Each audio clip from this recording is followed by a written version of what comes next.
তো জীবনে বরকত কিভাবে আসবে, প্রোডাক্টিভিটি কিভাবে বাড়াবেন, যে অল্প সময় অনেক কিছু করতে পারেন, কিভাবে করবেন আমি কয়েকটি পরামর্শ দিতে চাই এবং আমার ব্যক্তিগত অভিজ্ঞতা আছে।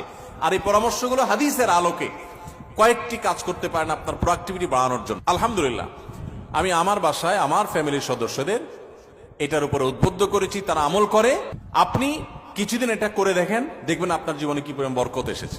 আমার বয়স 21 বছর, সকাল থেকে রাত পর্যন্ত সময়টা কিভাবে প্রোডাক্টিভ ভাবে কাটাবো, আমার টাইম ম্যানেজমেন্ট কেমন হবে, খুব দরকারি একটা প্রশ্ন করেছে।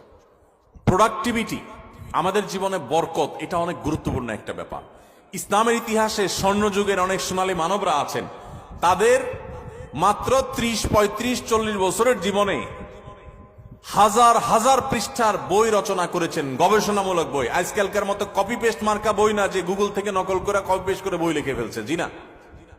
তখন গুগল আর নেট ছিল না, লাইব্রেরি থেকে পড়াশোনা করে নিজেরা গবেষণামূলক গ্রন্থ লিখেছেন। 10 ভলিউম, 20 ভলিউম, 30 ভলিউমের এক একটা বই এক একটা আলমারি হয়ে যাবে। 30-40 বছর বয়সে এত বড় বড় বই লিখে ফেলেছেন। আর আমরা অনেকে আছি 30-40 বছর বয়সে ওই বইগুলো পড়েও শেষ করতে পারবো না। তাদের জীবনে অনেক বরকত ছিল, অল্প সময় অনেক কাজ করতে পারতেন। আমাদের জীবনে বরকত নাই, একেবারে বরকত নাই। দেখতে দেখতে জীবন পার হয়ে যায়, দিন পার হয়ে যায়, কিছু করা হয় না। তো জীবনে বরকত কিভাবে আসবে, প্রোডাক্টিভিটি কিভাবে বাড়াবেন, যে অল্প সময় অনেক কিছু করতে পারেন, কিভাবে করবেন আমি কয়েকটি পরামর্শ দিতে চাই এবং আমার ব্যক্তিগত অভিজ্ঞতা আছে। আর এই পরামর্শগুলো হাদিসের আলোকে কয়েকটি কাজ করতে পারেন আপনার প্রোডাক্টিভিটি বাড়ানোর জন্য। নাম্বার 1, খুব গুরুত্বের সাথে লক্ষ্য করবেন, রাতে দেরিতে ঘুমাবেন না। যারা রাতে দেরিতে ঘুমায় এদের জীবনে বরকত নষ্ট হয়ে যায়, এদের জীবনে প্রোডাক্টিভিটি থাকে না।